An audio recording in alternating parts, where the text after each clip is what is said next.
बहुत समय पहले की बात है।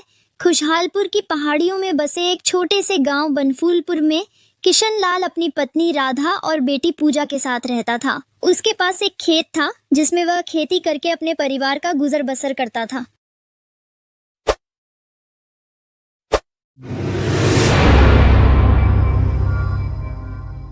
पापा पापा जल्दी घर चलो, मम्मी की तबीयत बहुत खराब हो गई है, वो आपको बार बार पुकार रही हैं। ठीक है पूजा, घबराओ मत, मैं तुरंत चलता हूँ, सब ठीक हो जाएगा।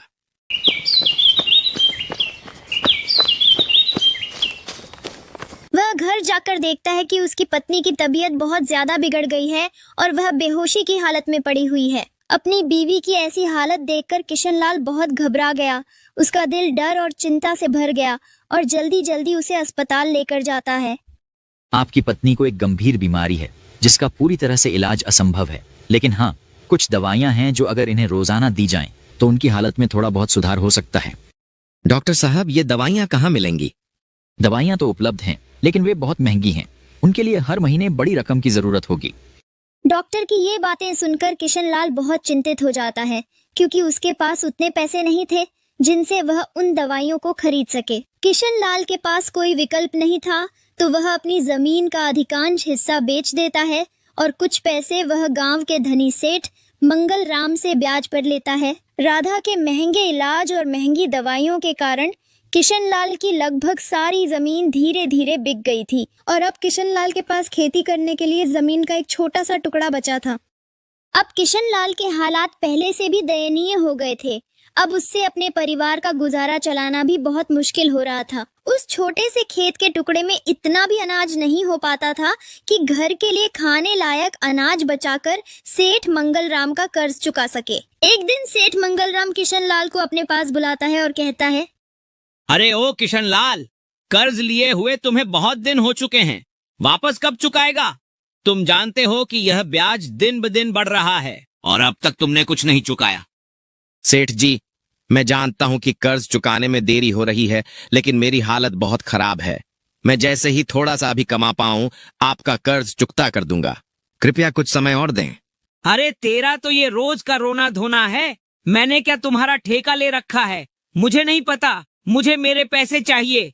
मालिक, अभी तो मेरे पास पैसे नहीं हैं। जैसे ही खेतों से फसल काट कर जो पैसों की बचत होगी, आपको देने की कोशिश करूंगा। कृपया मुझे कुछ और समय दें, मेरी हालत बहुत कठिन है। अरे कोशिश करूंगा का क्या मतलब? मुझे मेरे पैसे चाहिए। अब मुझे तुम्हारी कोई सफाई नहीं सुननी, बस पैसा चाहिए। मालिक, घर में बीमार बीवी और छोटी बच्ची है। बीवी के इलाज करवाने के लिए भी मेरे पास बिल्कुल भी पैसे नहीं हैं, तो आपको कहां से दूं मैं? मेरी हालत बहुत खराब है, मुझे समझें। ऐसा कहकर किशन लाल रोने लगता है और उसकी आंखों से आंसू बहने लगते हैं। किशन लाल को रोता देख सेठ मंगल राम गुस्से में बोलता है, ओ ये सुन किशन लाल, ये मगरमच्छ के झूठे आंसू दिखाना बंद कर। अरे बहुत देखे मैंने तेरे जैसे किस्म। पहले तो मुंह उठाकर पैसा मांगने आ जाते हैं और जब वापस देने की बारी आती है तब रोने का दिखावा करते हैं। अब मेरी बात को ध्यान से सुन। अगर 1 महीने में तुमने मेरा सारा पैसा वापस नहीं किया तो मैं तुम्हारा घर और जो बची खुची जमीन है वो सब छीन लूंगा। थोड़ा रहम करो मालिक, अगर आप हमारा घर ले लोगे तो हम कहाँ रहेंगे? एक घर ही तो है हमारे पास, जिसमें मेरी बीमार बीवी और एक छोटी बेटी है। सर्दियां शुरू होने वाली हैं, अगर घर ही हमारे पास नहीं रहेगा तो मैं उन्हें लेकर कहाँ जाऊंगा? आप ही तो हमारे अन्नदाता हो मालिक। नहीं मालिक, ऐसा मत कीजिएगा। सुन किशन लाल, अब तू मेरा ज्यादा दिमाग खराब मत कर। जिस दिन सारे पैसे दे देगा उस दिन बात करना मुझसे। चल निकल अब यहाँ से। इतना कहकर सेठ मंगल राम किशन लाल को धक्का मारकर उसे अपने घर से बाहर कर देता है। बेचारा किशन लाल बिना कुछ बोले दुखी मन से वहां से चला जाता है। उसका मन अंदर से बहुत डर गया था। वह सोच रहा था कि अगर सेठ उसकी जमीन और घर ले लेगा तो वह कहाँ जाएगा। उसकी पत्नी और बेटी घर में बैठे उसका इंतजार कर रहे थे। अपनी बेटी को देखकर किशन लाल अपनी आंखों से आंसू पोंछ लेता है।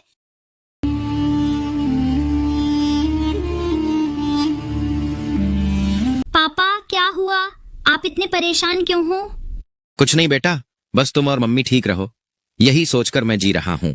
पापा देखो ना, मेरे कपड़े कितने खराब हो गए हैं और अब तो सर्दियां भी आने वाली हैं।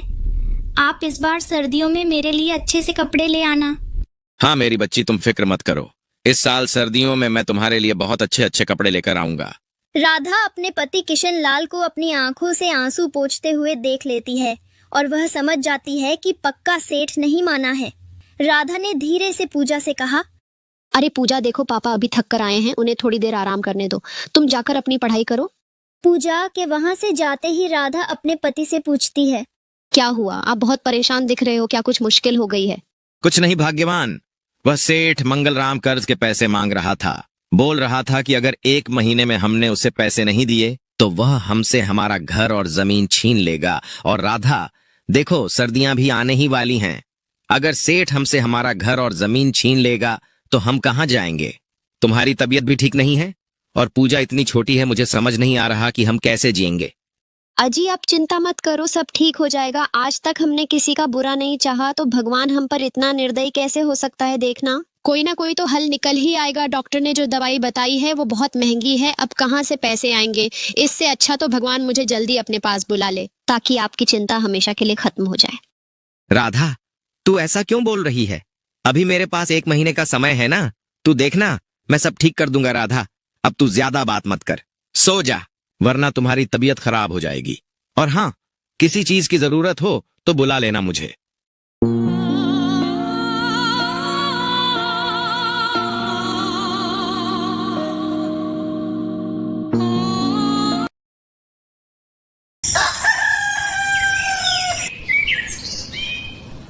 सुनो राधा, अभी फसल तैयार होने में कुछ समय बाकी है और सर्दियां भी आने ही वाली हैं, तो क्यों ना इतने दिन में कुछ काम धंधा कर लूं, जिससे कि सेठ का कुछ कर्ज भी चुकता हो जाएगा और सर्दियों के लिए कंबल वगैरह भी आ जाएगा।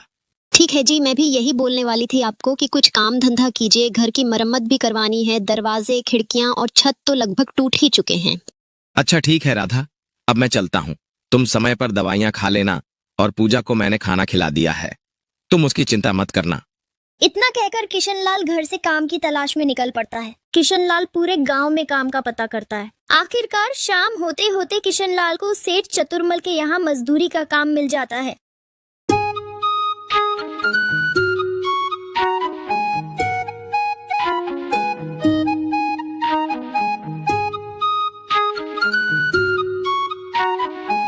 भगवान का शुक्र है, कोई तो काम मिला। अब घर की हालत थोड़ी बेहतर हो सकती है। शायद अब मैं कुछ पैसे जमा कर सकूं और घर की परेशानियां कम हो जाएं। किशनलाल आज थोड़ा खुश था, क्योंकि काम मिलने से उसके मन में एक उम्मीद की किरण जग गई थी, जिससे कि अब वह अपने घर और जमीन को उस सेठ से बचा लेगा। शाम हो चुकी थी और ऐसा सोचते सोचते वह अपने घर पहुंच जाता है।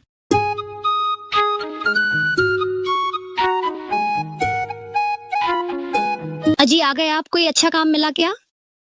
हाँ भाग्यवान, गांव में वो सेठ चतुर्मल है ना, उसके यहाँ मजदूरी का काम मिला है। उन्होंने बोला है कि कल से काम पर आ जाना।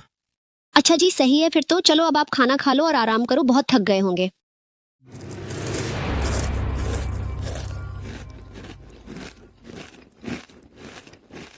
अगले दिन वह सेठ चतुर्मल के यहाँ काम पर चला जाता है और दिन भर वहाँ पर मजदूरी का काम करता है। इस प्रकार उसे काम करते करते लगभग 1 महीना होने को आया था। सर्दियों ने भी अपने पैर पसार लिए थे और उधर उसकी फसल भी पूरी तरह से पककर तैयार हो गई थी। एक सुबह वह सेठ चतुर्मल के पास जाता है और कहता है, सेठ जी, महीना भी पूरा होने ही वाला है, आप थोड़ी मजदूरी दे देते तो अच्छा होता। घर के लिए राशन का सामान और सर्दियों के कपड़े खरीदने हैं। अरे किशनलाल, कम से कम पूरा महीना तो होने देते। तुम पहले ही पैसे मांगने आ गए। अभी मेरे पास पैसे नहीं हैं, जब पूरा महीना हो जाए तब लेने आना। सेठ जी कुछ कीजिए ना, घर में पैसों की बहुत जरूरत है। घर का सारा राशन खत्म हो चुका है और बीमार बीवी के लिए दवाइयां भी लेनी हैं। अरे बोला ना, तुमको एक बार में समझ नहीं आता क्या? पैसे नहीं है मतलब नहीं है, महीना पूरा होते ही मैं तुम्हारा हिसाब कर दूंगा। बेचारा किशनलाल चुपचाप काम पर लग जाता है। ठंड बहुत बढ़ चुकी थी, शाम भी होने ही वाली थी। इस कड़कती ठंड में जैसे तैसे किशनलाल ने अपना काम खत्म किया और फिर बेचारा दुखी मन से घर के लिए रवाना हो जाता है।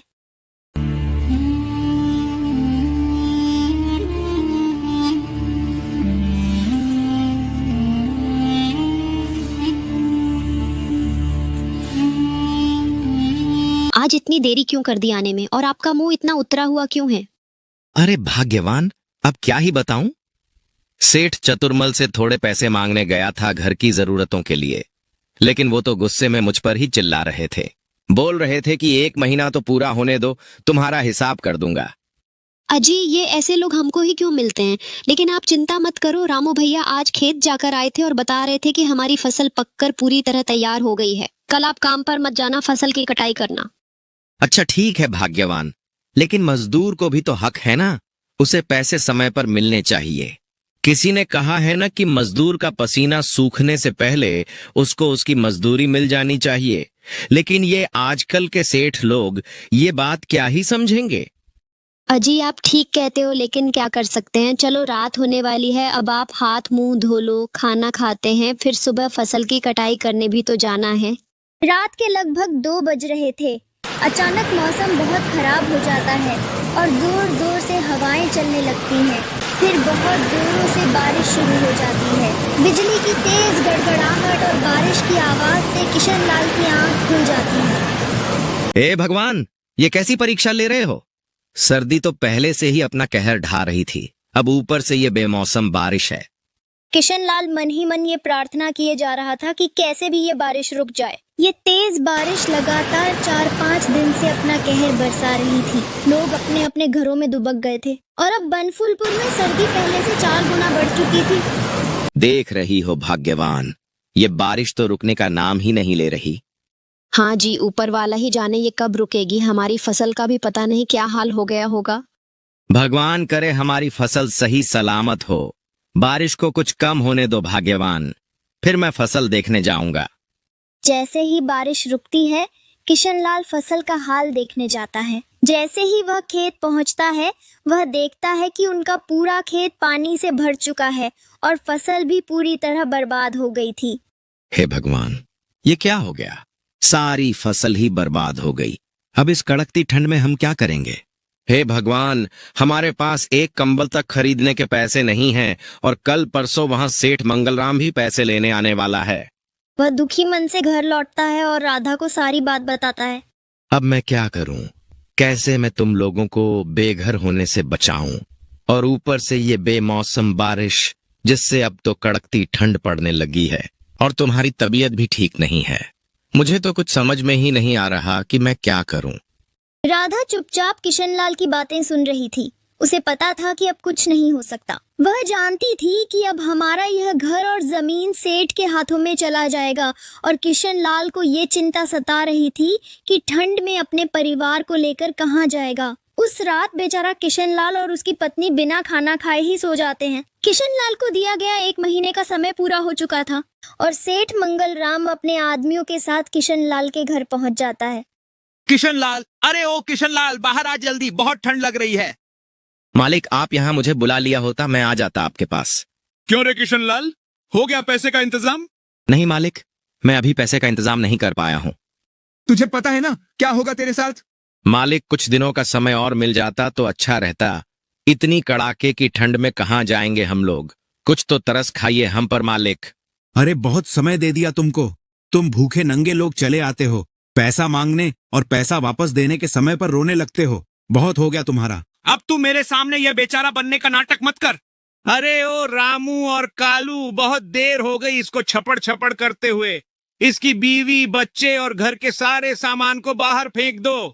सेठ के इतना कहते ही रामू और कालू किशन लाल के घर का सारा सामान बाहर फेंकने लगते हैं। यह सब देखकर पूजा बहुत डर जाती है और अपनी माँ राधा से लिपटकर जोर जोर से रोने लगती है। मालिक, थोड़ी दया करो मुझ गरीब पर। इतनी कड़ाके की ठंड में मैं अपनी बीमार बीवी और छोटी बेटी को लेकर कहाँ जाऊंगा? ठंड से हम मर जाएंगे मालिक। तरस खाओ हम पर, थोड़ा रहम करो मालिक। सेठ मंगलराम किशन लाल की एक भी बात नहीं सुनता और उसका सारा सामान बाहर फेंकवा देता है। सेठ मंगलराम उन्हें बेघर कर देता है। बेबस किशन लाल अपनी पत्नी और बेटी के साथ सड़क किनारे एक पेड़ के नीचे जाकर बैठ जाता है। जैसे जैसे रात होती है, ठंड बढ़ने लगती है और उसकी पत्नी की तबीयत और ज्यादा खराब हो जाती है। ठंड की वजह से वह बुरी तरह कांपने लगती है। किशन लाल अपनी पत्नी को ठंड से बचाने के लिए आग जलाता है। आग की गर्मी से उसकी पत्नी को थोड़ी राहत मिलती है।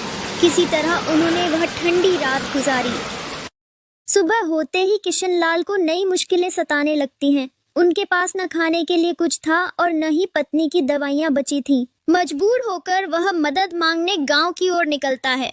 वह हर किसी के आगे हाथ जोड़कर मदद की गुहार लगाता है, लेकिन कोई भी उसकी मदद नहीं करता। हताश और निराश किशनलाल खाली हाथ वापस अपने परिवार के पास लौटने लगता है।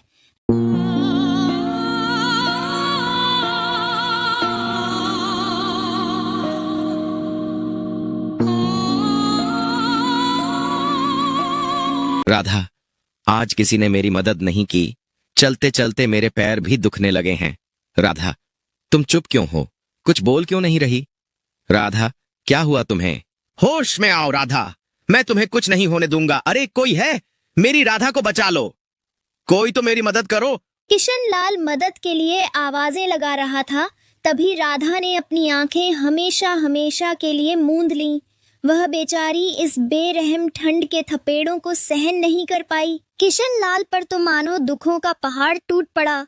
उसी समय पास से चतुरमल सेठ की गाड़ी गुजर रही थी। जब उन्होंने सड़क के किनारे किशनलाल को बिलखते देखा तो उन्होंने अपनी गाड़ी रुकवाई। क्या हुआ किशनलाल, तुम इतने परेशान क्यों हो? सेठ जी, मेरी राधा चली गई। इस ठंड ने उसे मुझसे छीन लिया। हम बेघर हैं, बिना खाना, बिना दवाइयों के। मैं सब जगह मदद मांगता रहा, लेकिन कोई नहीं आया। किशनलाल, मुझे बहुत अफसोस है। अगर मैंने उस समय तुम्हारे पैसे समय पर दे दिए होते तो शायद आज तुम मुझे इस हालत में नहीं मिलते। किशनलाल, तुम्हें और तुम्हारी बेटी को अब और कोई परेशानी नहीं सहनी पड़ेगी। मैं तुमसे वादा करता हूं कि अब से मैं तुम्हारे हर कदम में तुम्हारे साथ रहूंगा। तुम दोनों को सच्ची मदद अब मैं ही दूंगा। चलो मेरे साथ चलो, तुम्हारी बाकी की जिंदगी यूं सड़कों पर नहीं गुजरेगी। तुम्हें और तुम्हारी बेटी को मेरा सहारा मिलेगा। समय पर की गई मदद किसी की जिंदगी बदल सकती है। हमें न सिर्फ अपनी गलतियों को स्वीकारना चाहिए, बल्कि दूसरों की तकलीफों को समझकर उनकी मदद करने का प्रयास भी करना चाहिए। हर कठिनाई के बाद एक नई शुरुआत का अवसर होता है और जीवन में कभी भी किसी को अकेला नहीं छोड़ना चाहिए। नमस्कार दोस्तों, आपका साथ हमारे लिए बेहद खास है और हम हर वीडियो में अपने दिल और मेहनत से बेहतरीन कहानियां बनाने की कोशिश करते हैं ताकि आपको कुछ ऐसा मिल सके जो आपकी सोच को छू जाए। इसलिए हम आपसे एक गुजारिश करना चाहते हैं, अगर आपको हमारी कहानियाँ पसंद आए तो इसे लाइक करें, अपने दोस्तों के साथ इस अनमोल ज्ञान को शेयर करें और यदि आपने अभी तक चैनल को सब्सक्राइब नहीं किया है तो जल्दी से कर लें। सब्सक्राइब करने के साथ ही बेल आइकन को भी दबाएं ताकि आपको हमारे नए वीडियो की नोटिफिकेशन सबसे पहले मिले। तो इंतज़ार किस बात का है, अभी सब्सक्राइब करें और हमारे साथ इस सफ़र का हिस्सा बने। आप सभी के इतने प्यार और समर्थन के लिए दिल से शुक्रिया। मिलते हैं अगली वीडियो में। इसी तरह की रोचक और मनोरंजक कहानियाँ देखने के लिए हमारे चैनल को सब्सक्राइब करें और बेल आइकन का बटन भी दबा दें ताकि आपको आने वाले हर कहानी की नोटिफिकेशन सबसे पहले मिल सके।